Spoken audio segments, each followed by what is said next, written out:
Hi, George. Hi, Ron. How you doing? Thank you for joining us. My pleasure. So it's my understanding that you just came back from 2 days at Stanford University and that you had an amazing time up there with your colleagues and there were many learnings. It was a tremendous opportunity, yes. Yes. And it's my understanding that in your case, your biggest takeaway had something to do with consensus building.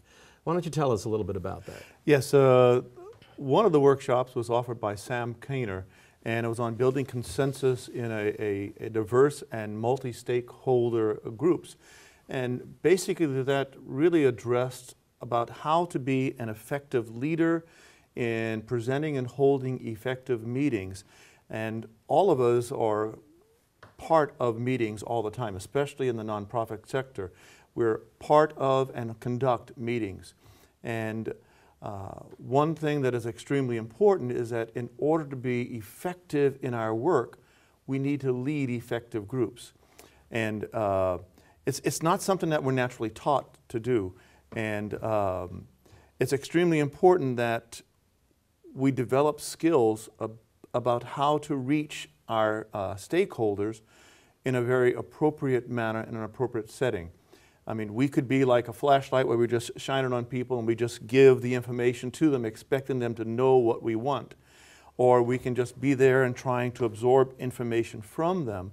But the most effective type of group meetings are when we can interact and have people together in a style where they're dialoguing amongst themselves, when they're taking an item, an information bit, and they're trying to diverge and go from a variety of different ways. They go through an area which Sam Kainer called the groan zone, and they try to interact with one another. They try to come up with some kind of sense of some kind of consensus, and to come out with a real convergence to solve a problem. And many times that doesn't happen. And as an effective facilitator, as an effective leader, you guide and you work and you become a real outstanding listener, communicator, and draw people into that dialogue. And the bottom line is that you're working on building consensus.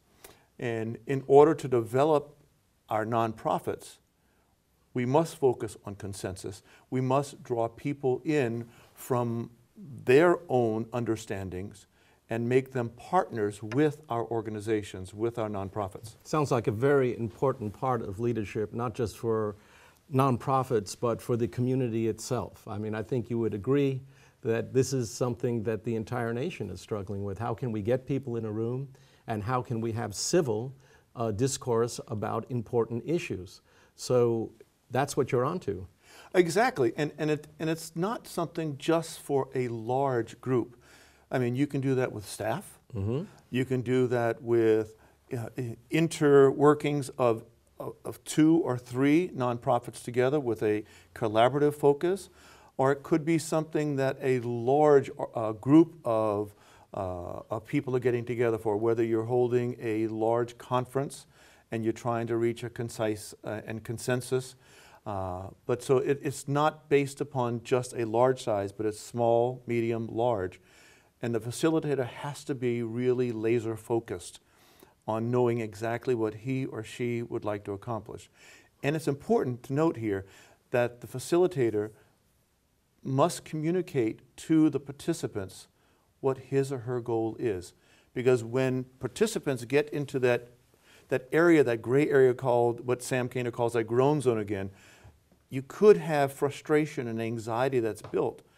But if the participants know that that's a natural part of that meeting, of that experience, then they're expecting it and they'll grow through that, and they're brought together into a more unified and hopefully a consensus so that there is an end that is truly a consensus, truly and the a people goal. that really buy into it. Oh, most so this definitely, is yes. fascinating, George. So here you are running a major musical organization, and we've just spent a few minutes talking about leadership.